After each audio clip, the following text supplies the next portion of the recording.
Hi guys, welcome back to my channel. So for today's video, I want to talk about the work-life balance here in Australia. So I want to share the real talk about it. Is it true? Is it a scam, or is it just we don't know how to adjust our schedule? That's why we can't really experience the work-life balance they are promoting here in Australia. So why I created this video, actually, I was talking to my friend, my previous roommate, si Gay. Parang we were talking about like we feel we had more work-life balance back in the Philippines. Actually, it's a different story because back in the Philippines, I have my own online business. So I really have my own time. I have everything. And before, back in the Philippines, I don't go to gym. I don't have so much things to do. And compared to here, I prioritize so many things in my life. My schedule is really packed. Like from yesterday, because I'm also moving houses, like yesterday, I've done so much in a day. In the morning, I sold our washing machine, and then in the afternoon, I sold the air fryer. So I had to meet them at Central Station, and then after that, I had to pick up some books and children's toys from my friend Ranel, who was also moving houses. So I just told him that if I could get some of the children's toys to bring back home to the Philippines as well. And then after that, I also met with Gay, and then we just had a quick catch up because I think we were really supposed to meet since April, and I just had the time yesterday to meet with her as well.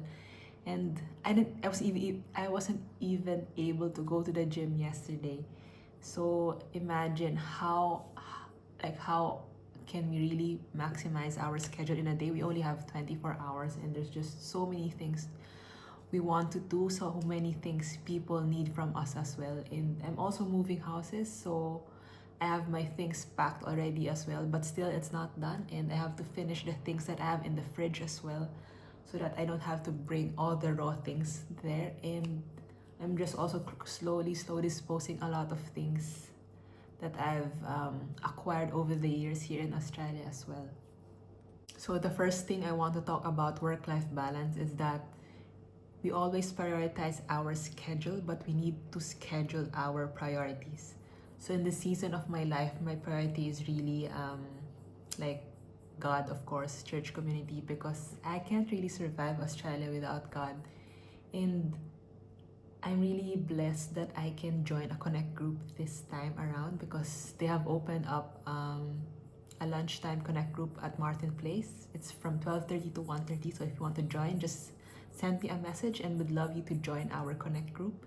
So in that connect group, it's very nice because we take a bit of recap of what was the preaching last Sunday by Pastor Adrian, and then we just kind of talk about it, pray together, encourage one another, and what we can learn and how we can really how we can apply it in our lives, and how the Holy Spirit speaks to us. So that is really one of my priorities. So that's my top priority every single time, like to grow myself in the spirit.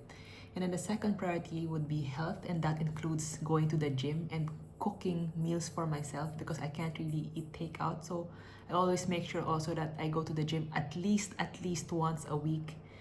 So if I do once a week, I would do full body, almost like 2 hours in the gym, just so that my body won't forget the muscles and everything.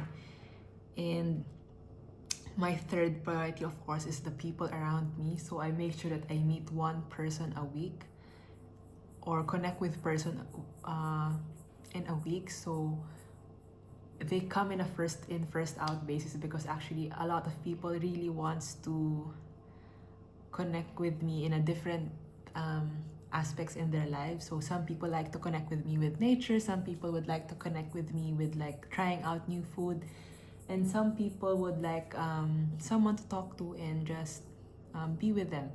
So I kind of learned to prioritize which one to meet first, and that's why every single time there's just so many things happening to me, and I'm really grateful for the community that Australia is giving me. And of course, I'm also taking my driving lessons, so I'm really very packed every single week because I really make sure that I have at least one driving lesson per week so that I can be more confident and I would be prepared for the driving test that I'll be taking soon.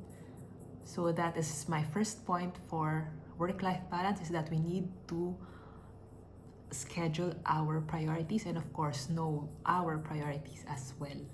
And the second thing about work-life balance here in Australia is that you can only achieve it if you really wake up early. Someone once told me that, you know, Australians always tell us that there's work-life balance because they can wake up early. They can wake up early, run in Centennial Park, and then in the evening they would have a party and everything, and then in the middle of the day they would go to work. So that's just something I've learned, that if you want work-life balance, you really have to wake up early. You cannot wake up 12 noon and then start work at 2:30. So my schedule at work at the moment is usually 2:30 to 10:30. I used to wake up at 10 a.m. and I feel like I've accomplished nothing. But I've tried to train myself to wake up a bit earlier, and now I wake up at 8 o'clock, which with just those 2 hours I've accomplished even more, and I can even go to the gym before work compared to waking up at 10 a.m. Still tired, but and accomplishing nothing, then that's really not a good indication that there's work-life balance in my life. The third point about work-life balance is, I think, we need to focus on the bigger picture. So there's really a lot of things happening in our lives, especially for those people living in Sydney, because it's very fast-paced. We do things for our visa, we do things for our work, for our career, for our families back home. There's just so many things on our plate. But if we look at the bigger picture, like, what do we really want?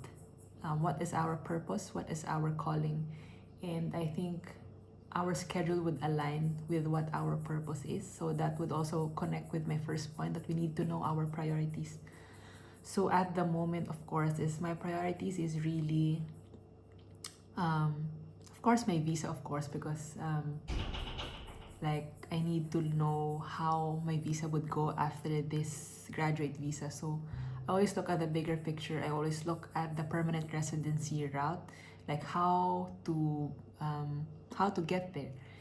But other than that is my, I don't know if I can call it mission or calling, but it's just simple, just to keep connecting with people here in Sydney and just being with them. And it has been a beautiful journey. Like, people have come, people have left in my life, but I know that every single connection that I've made here in Sydney is a divine appointment by God, and I'm really thankful that I've shared my faith to people I haven't even met. Some are even strangers, some I just talk by Instagram, and I'm really blessed and thankful because they always see that radiant light in me, and I know it's not me, it's God in me. And I'm really happy to connect with everyone here in Sydney. So I just always look at the bigger picture, and the bigger picture is not only the permanent residency, because after you get the residency, after you get the citizenship here in Sydney, and then what's next, what's for us, what's for me, what's for you. So I think the bigger picture is really just to share the love of Jesus, to give hope to people, and I think that's a greater, bigger picture that we can look into, and that is my bigger picture. The fourth point about work-life balance here in Australia, I think if we can learn how to appreciate the small things and just be grateful, I think work-life cannot be balanced if we strive so much and if we want so many things. Like, if maybe, I'm not saying luxury things are bad, but if we want to acquire so many luxury brands, goal for like travel goals, and everything, those things are not bad, but sometimes we want to look forward with so many things in the future, but then we forget to appreciate the small things in life. Like, I'm blessed that I've traveled around the world. I've been to Europe, I've been to the US, and I've been here in the Asia, and I can say that it's not really different. Like, when you go there, it's like what my sister would always tell me, it's just an Eiffel Tower. Like, what's the difference about it? It's just a tower or something. And I think with the iPhone, iPhone craze happening now. Everyone's striving, everyone's working double time, everyone is even borrowing money, or I know, just to get that latest iPhone. Some people even, like, yeah, they work double jobs. I don't know what people do just to get a new iPhone, a new bag, a new everything. But we forget to realize, like, what is really important. Do we really need all these things in our lives? Yeah, that's the hard part. Maybe I've learned to appreciate the small things. I think for me, the basic things is that I just need um, a phone to film, and I need basic necessities like food. I need normal shirt, gym clothes, and I just need the basic things. I mean, even my gym clothes, I usually just got it from my friend who went to Bathurst, and then she just handed out all her gym clothes to me. So I'm really grateful for those things, because if we want to acquire so many things, we forget to realize what's really important. So that's just my fourth message about work-life balance, that we need to be grateful for the things that we have, because the things that we have now is our responsibility. We don't look at anything else, but we first look at what do we have at hand now. That includes our relationships as well, and that includes everything around us as well at present. And the fifth thing about work-life balance is that to learn to say no. I think haven't mastered this as good as much. I think it's still hard for me to say no, but if I know my priorities, then I think it's easy for me to say no. Like, how to say, like every Thursday I have a connect group in connect group in Martin Place, like what I've said, like what I've mentioned earlier.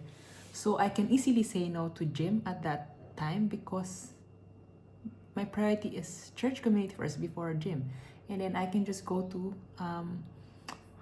my gym thing after my church community.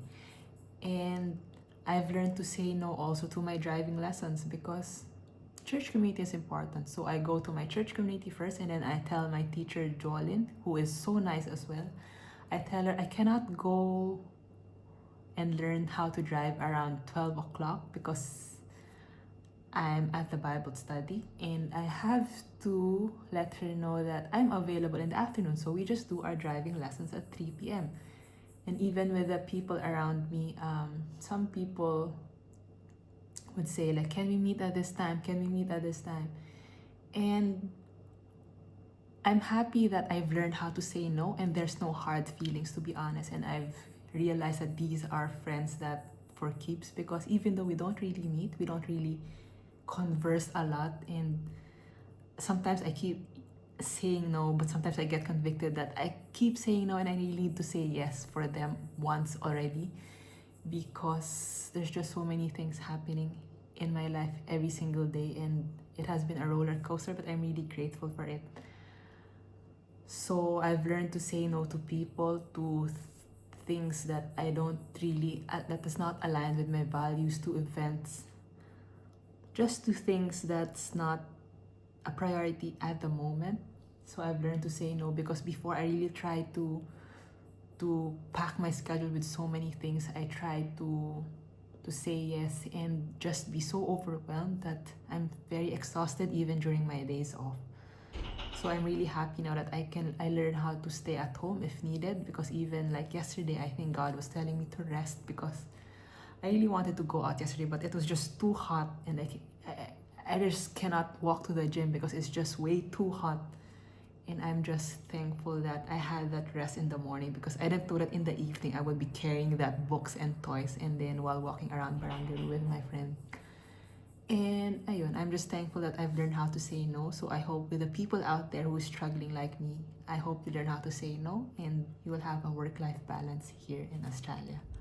So as you've seen, I've also filmed this video just here at home, because actually I might go to Manly later. But my priority is to make this video already, so that's why I'm doing this just in the comforts of my home. At least I've already made the video and I can enjoy my time at Manly later, go to the beach, have church community. So I'm happy how I can schedule my priorities today. And I hope you have learned something about my work-life balance video, and comment down below if you think this resonates with you, or if there is something you want to add, or what are your comments about the work-life balance here in Australia. If you think you are experiencing work-life balance, or if you're experiencing burnout, let me know and I would love to connect with you.